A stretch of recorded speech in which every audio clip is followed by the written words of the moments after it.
Hello everyone, welcome to set 4 of Accenture hiring. Here we would be covering 10 odd questions from the Accenture placement. इससे पहले हमने 3 और set cover कर लिए हैं, तो अगर आपने वो नहीं देखा है जाओ उनको देखो और फिर सेट 4 पे आ जाओ. चलो पहले क्वेश्चन से स्टार्ट करते हैं. A piece of ribbon 4 yards long is used to make bows requiring 15 inches of ribbon for each. It's a long stretch, right? Of 4 yards. Now 1 yard is equal to, because these are the conversions that we should be very clear with, 1 yard is equal to 36 inches, right?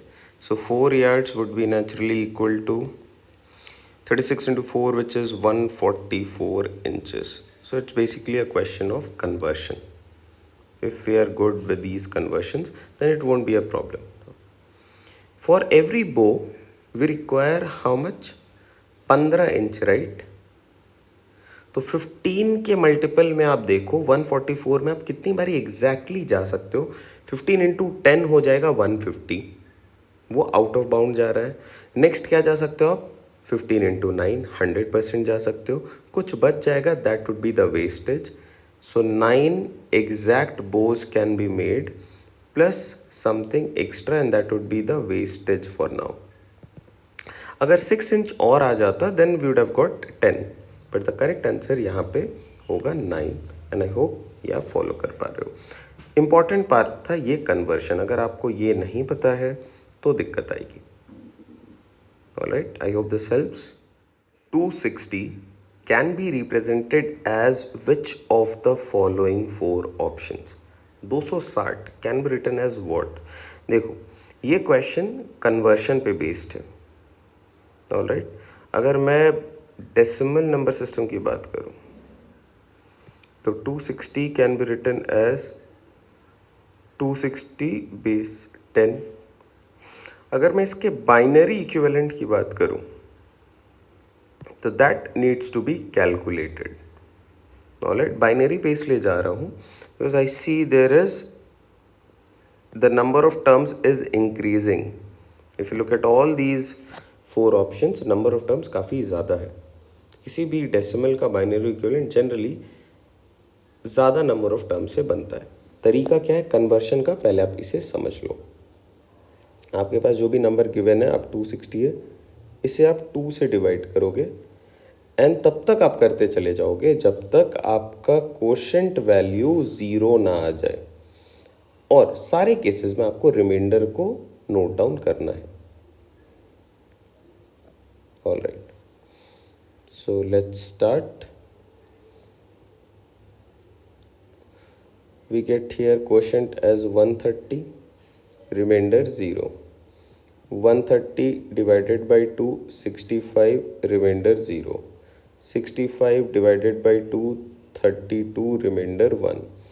32 divided by 2, remainder quotient 16, remainder 0. 16 by 2, 8, remainder 0.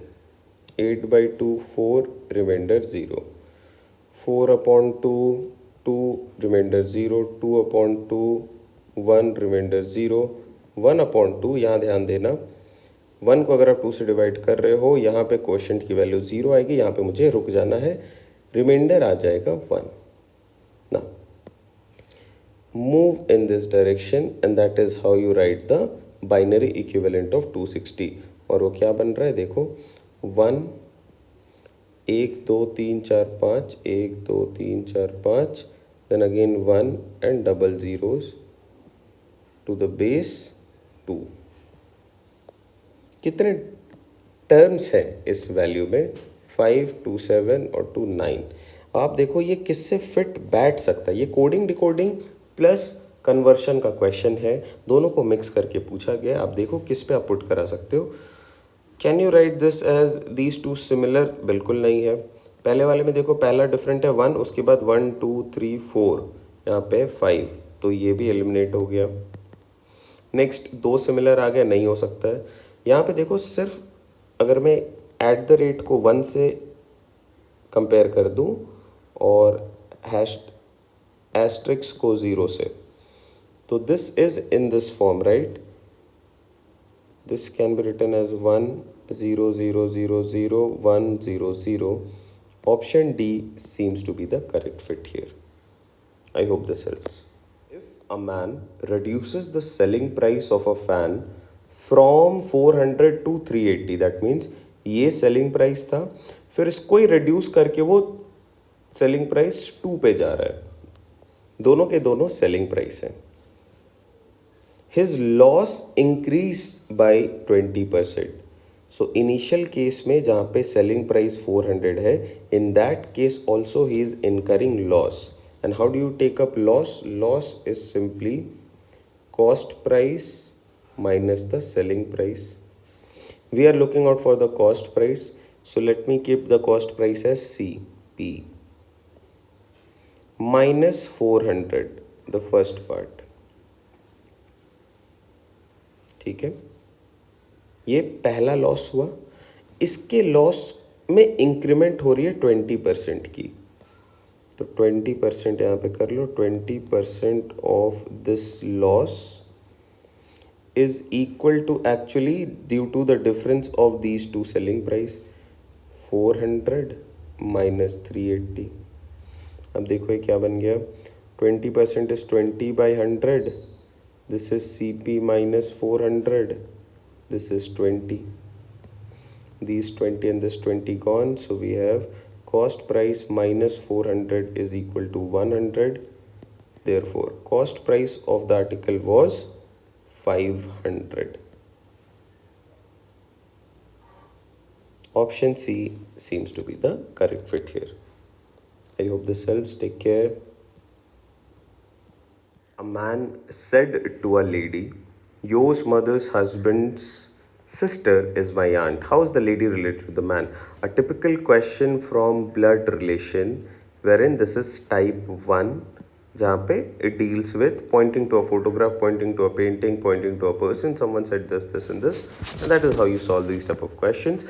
अगर आपको इनमें doubt है, आपको blood relation revise करना है, you can always check my logical reasoning playlist for all competitive exam, wherein I have dealt with blood relation extensively in 2 parts, and all the other logical reasoning topics as well. Now coming on to this question, a man said to a lady, so man is represented with M, lady is represented with L, all the initial letters.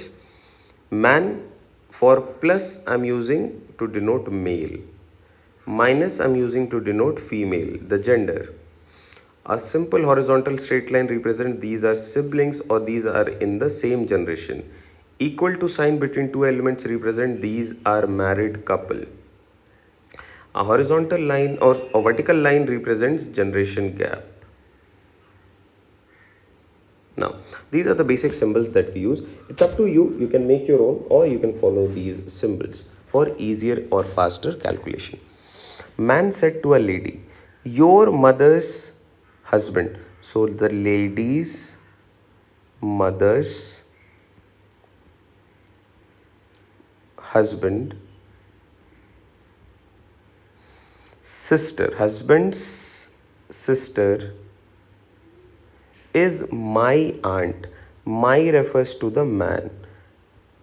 Man's aunt is this person. Alright, now talking about the lady.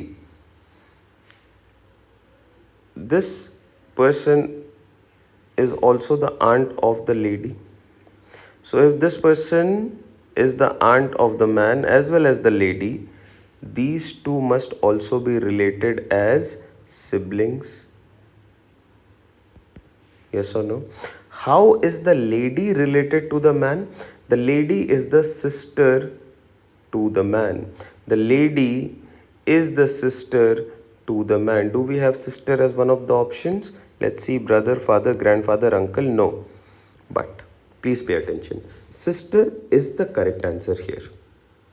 If you have one of the option as data inadequate or none of these, data inadequate, no, none of these, that must have been the correct option here. But if you have the options in this way, you have to mark an option, then you go by the exact opposite of this. That is, in this case, you try to find out, I'm changing the question, how is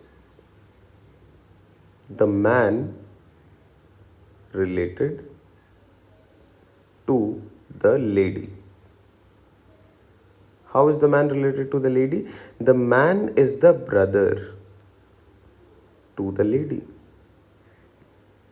So option A seems to be the fit here once we have changed the question. But please understand, please find the difference. The correct answer to this, since it is asking how is the lady related to the man, the correct answer must be sister and not brother. But if sister is not present, in that case we are supposed to check the exact opposite relation. And that is how we can mark brother, which seems to be a correct fit here. I hope this helps. A question on average which involves the concept of ratio as well. Let's look at the question. The average number of visitors in the library in the first 4 days of the week was 58. First 4 days of the week simply means first, second, third, and the fourth day. What is the total number of visitors? 58 is the average, so total number here would be 4 into 58, which is 232. How do we get to this? Simple formula, average is equal to sum upon number. From here I can say the sum would be equal to average into number. That is what we have done here. Average into number. A into N is equal to S. Second scenario. The average for the second, third, fourth, and the fifth day is 60. So 4 into 60 will give me the total number of visitors, which is 240. What is the difference between these two? 8 members or 8 visitors, I can say, right? And this difference simply relates the difference between fifth day. See, 2, 3 and 4 is contained here, 2, 3 and 4 is contained here, these two will go out. अब इन दोनों में से higher value पे कौन है? Higher value पे fifth वाला term है और लोअर वैल्यू पे 1, 2, 3, 4 है. तो 2, 3, 4 यहाँ पे भी कंटेंट है, 2, 3, 4 यहाँ पे भी कंटेंट है. ये दोनों तो एग्जैक्टली कट गए. जो डिफरेंस आ रहा है this is due to the difference of 5 and 1. That means the difference between the fifth day and the first day is equal to 8 visitors. Do you agree to this, all of you? Just think and tell me. अब इन दोनों के बीच में ही एक relation given है, first and the fifth day where in the ratio 7 and 8. तो अगर मैं फिफ्थ डे को देखूं, fifth day is equivalent to 8 parts, right? So ratio between this two is, or let's keep it to first and the fifth, 7:8 is the ratio. What is the exact numbers? Exact number would be 7x and 8x. What is the difference between these two? 1x, and that is equal to, in our question, 8 visitors. Think of it. यार यही तो है difference.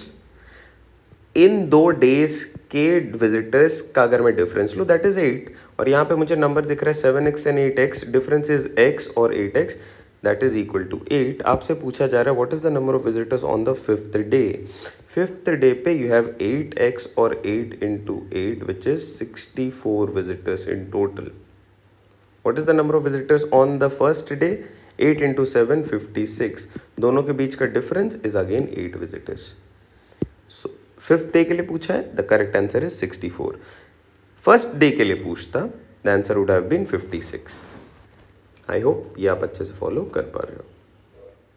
In an exam, Abhishek, Akshay, Karan, Anuj and Ram scored an average of 39 marks.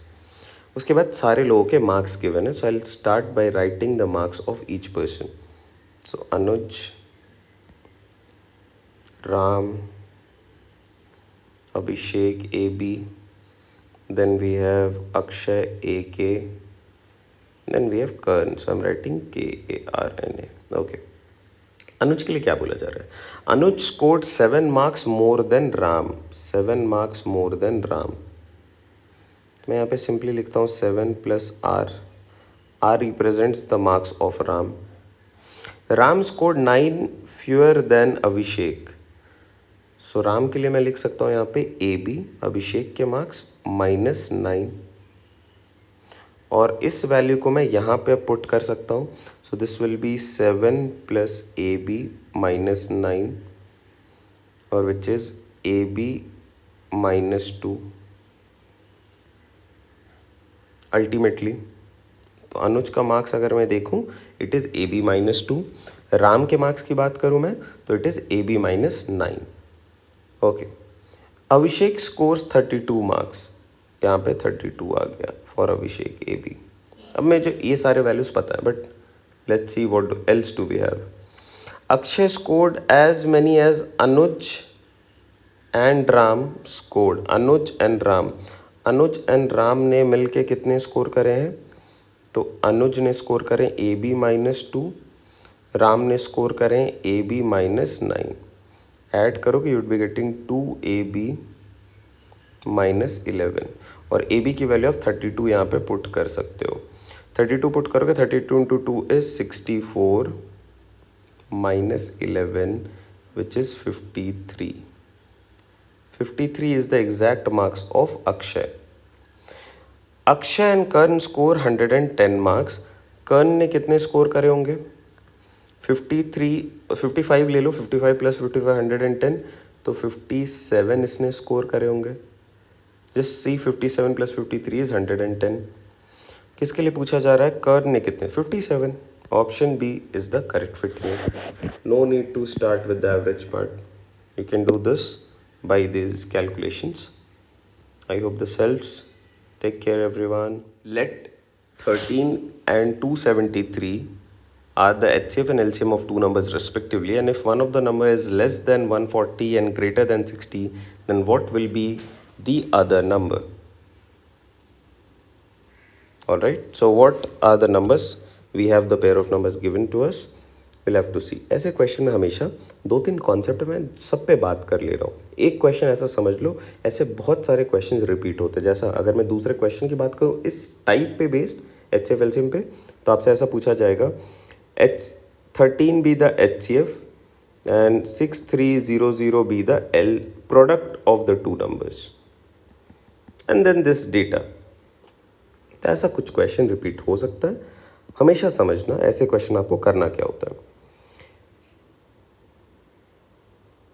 Let the two numbers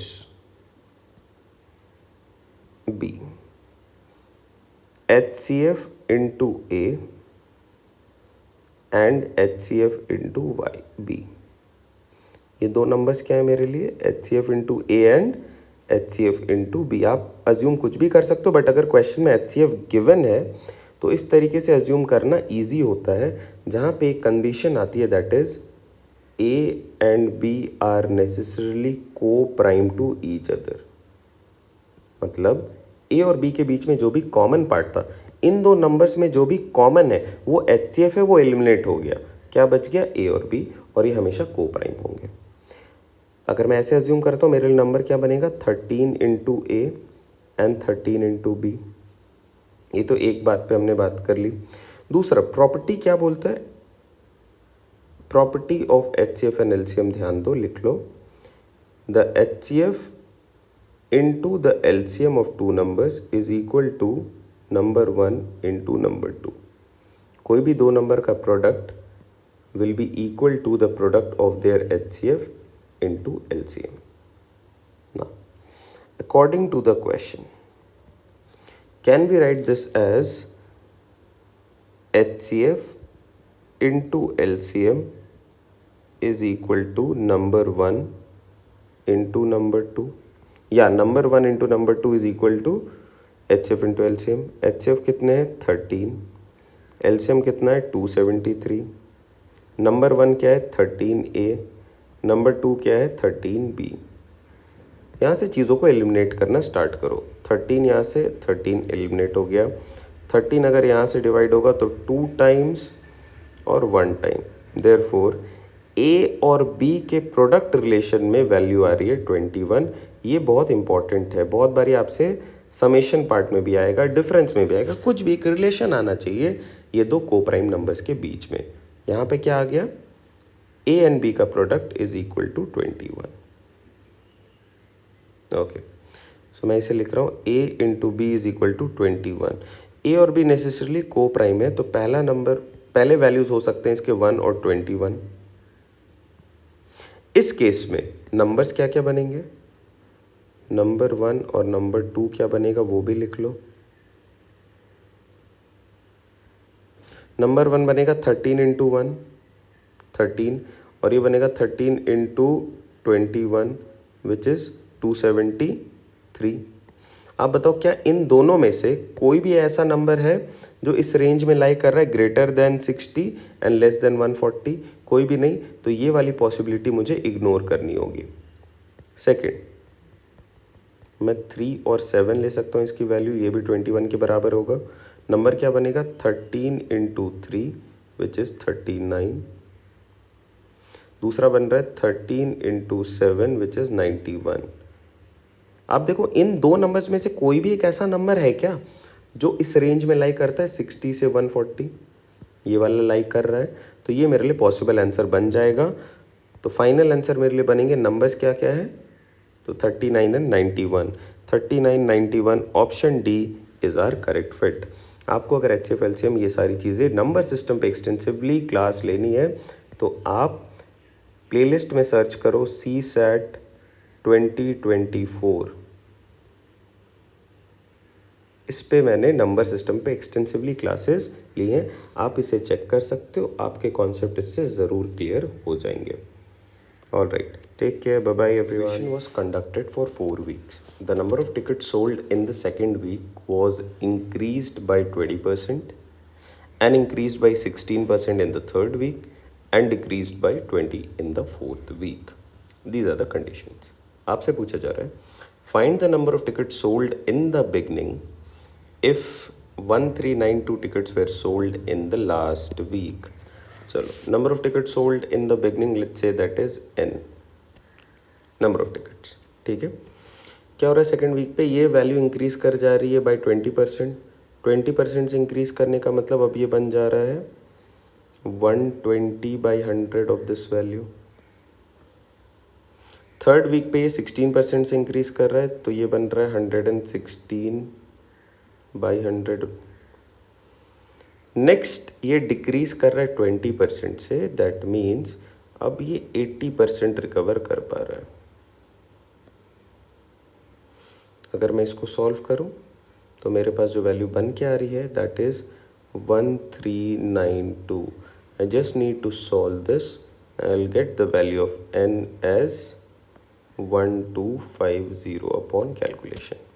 this is one way of doing it. The other way around is looking at these changes और net change पे बात करते हैं। जैसे मुझे दिख रहा है पहले में इंक्रीमेंट हो रहा है, दूसरे पे भी इंक्रीमेंट हो रहा है, तीसरे पे लॉस हो रहा है या डिक्रीमेंट हो रहा है, +a + b - c, और फाइनल चेंज क्या हो रहा है यही तो पूछा जा रहा है। ठीक है, चलो चेंजेस देखते हैं क्या क्या है। तो +20 +16 -20। अगर मैं +20 और -20 को कंसिडर करूं तो ये मुझे पता है दिस इज़ बेसिकली -4। कोई भी किसी भी आर्टिकल को आप 20% से बढ़ाओ, उसे फिर 20% से घटाओगे तो अल्टीमेटली आपको 4% का लॉस होगा। +16, इस चेंज को बस मुझे कैलकुलेट करना है। फॉर्मूला क्या है, a + b + AB/100 with the respective symbols। -4 + 16 ± -4 × 16/100, ये बना 12 - 16 × 4 64, तो 0.64। तो ये कितने बन गए, 36 हटा दोगे you'd be getting 64 हटाओगे 36, so 11.36% increment हुआ है। तो ओरिजिनल वैल्यू क्या थी, तो आइडियली मुझे ओरिजिनल वैल्यू ऐसे निकली, ये चेंज आ रहा है फाइनल चेंज। तो 136/100 of n, this is equal to 1392। यहाँ से भी मैं n को सॉल्व करूँगा तो वो आएगा 1250 and that is my answer as option C. I hope this helps. The cost of two varieties of paint is rupees 1369 per 2 kg and rupees 3969 per 2 kg respectively. After how many years will the value of both the paint be same if variety 1 appreciates at 26% per annum and variety 2 depreciates at 26% per annum? Clear है? 26% से अगर मैं पहले वाले value को बढ़ाऊं और 26% से अगर मैं दूसरे वैल्यू को बढ़ाऊं घटाऊं तो कौन से ऐसे ईयर के बाद ये बिल्कुल सेम हो जाएंगे, ये क्वेश्चन पूछा जा रहा है। ऑलराइट, आपको ऐसे क्वेश्चन को हमेशा ऑप्शन से सॉल्व करना चाहिए, इजीएस्ट मेथड है। फॉर्मूला आपके पास हमेशा गिवन है, कितने का इंक्रीमेंट हो रहा है डिक्रीमेंट हो रहा है, तो अमाउंट जो भी है, जो भी प्रिंसिपल वैल्यू आपके पास है इंटू 1 प्लस माइनस R/100 और यहाँ पे आता है T। प्लस माइनस मतलब अगर मान लो आपको डिक्रीमेंट दिखाना तो माइनस कर देना। R का मतलब रेट ऑफ इंटरेस्ट क्या है, यहाँ पे किस रेट से डिक्रीज हो रहा है या इंक्रीज हो रहा है, 26% से 26 यहाँ पे आएगा। T का मतलब है टाइम पीरियड और P का मतलब क्या है, जो प्रिंसिपल वैल्यू है वो। ये कभी भी आप यूज़ कर सकते हो ना। यहाँ पे मुझे दिख रहा है कि 2 सबसे स्मॉलेस्ट नंबर है, तो क्यों ना मैं 2 से पहले एक बारी करके देख लूँ। वैरायटी 1 और वैरायटी 2 इक्वल होने वाले हैं। चलो 26% से पहले वाले को इंक्रीमेंट करना है तो 1.26 से इंक्रीमेंट होगा। 26% का मतलब क्या, just think of it, 26% is equal to 26/100 which is 0.26। और अगर ये ऐड हो रहा है तो ये किस पे ऐड हो रहा होगा, 1 पे ऐड हो रहा होगा, तो 1.26 बनेगा ये, हाँ है ना। मतलब 100% प्लस 26% एक्स्ट्रा, यही तो बन रहा है ये। तो 1.26 ये 2 साल के लिए हो रहा है, तो इंटू 1.26 इंटू जो प्रिंसिपल वैल्यू दैट इज़ 1369। अगर मैं इसे सॉल्व करूं तो ये बन रहा है 2173.42। ऑलराइट, सेकंड वाले के लिए चेक करते हैं। सेकंड वाले को मुझे डेप्रिशिएट करना पड़ेगा क्योंकि 3969 बड़ा वैल्यू है और बोल भी रहा है क्वेश्चन में कि आपको डेप्रिशिएट करना है 26% से। 26% का डेप्रिशिएशन का मतलब है इट इज़ 0.74 इंटू 0.74, 2 साल के लिए किया जा रहा है इसलिए 2 बारी, into the value which is 3969। Upon calculation you will also get this as 2173.42, that which year it will remain the same at the second year, and that is my correct option. Option D seems to be the correct fit here. आप इस formula पे भी put कर सकते हो directly और इसे solve कर सकते हो।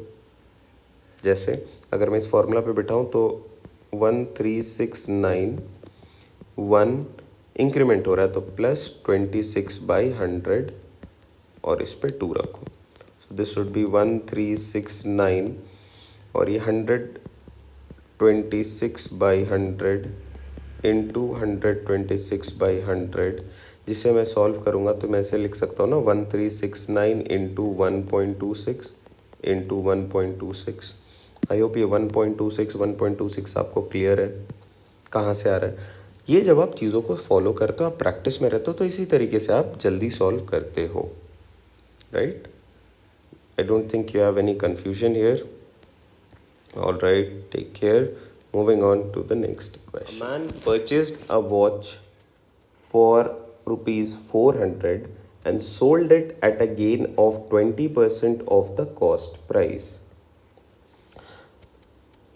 So, what is the selling price? So, selling price is simple. Selling price is equal to cost price plus 20% of the cost price, क्योंकि यही तो प्रॉफिट है। कॉस्ट प्राइस की वैल्यू है 400 plus 20% of this cost price is 20/100 into 400, तो ये बन गया 80। This is 480 as my selling price, done. But यहाँ पे ज़रा आपको केयरफुल रहना है। सपोज ये क्वेश्चन में ये कीवर्ड चेंज हो रहा है as 20% of the selling price, तब क्या आपके लिए सेम आंसर बनेगा? बिल्कुल भी नहीं। In that case the answer will definitely change. अब ज़रा देखना, यहाँ पे मेरा आंसर 480 आ चुका है। इस क्वेश्चन के हिसाब से 480 इज़ द करेक्ट आंसर। लेकिन मान लो अगर क्वेश्चन में गिवन होता सेलिंग प्राइस, तो आपके लिए करेक्ट आंसर क्या होता? ध्यान दो, इसे समझो। Selling price is equal to cost price plus 20% of the selling price. Selling price missing quantity है तो मैं इसे एस पी रख रहा हूँ। कॉस्ट प्राइस गिवन है 400, 20% का मतलब 20/100 इंटू सेलिंग प्राइस, ये बन गया 1/5। अब देखो ज़रा, यहाँ पे 1 है और यहाँ पे 1/5 है, तो S P minus S P by 5, this is equal to 400। So this is 4/5 into S P which is 400। Simplify करो, 4 से it will cut 100 and therefore SP seems to be 500 in this case। Second case में यहाँ पे क्योंकि cost price given है तो cost price के case में आंसर बनेगा 480, सेलिंग प्राइस के केस में आंसर बनेगा 500। I hope this helps. Take care, bye bye. बाकी के भी आप सेट्स देख सकते हो। दिस इज सेट नंबर 4 जहाँ पे हमने अराउंड 10 क्वेश्चंस कवर करे हैं। आप प्रीवियसली जाके सेट 3 तक भी इन्हें चेक कर सकते हो और बाकी के पेपर्स को भी एक बार देख सकते हो।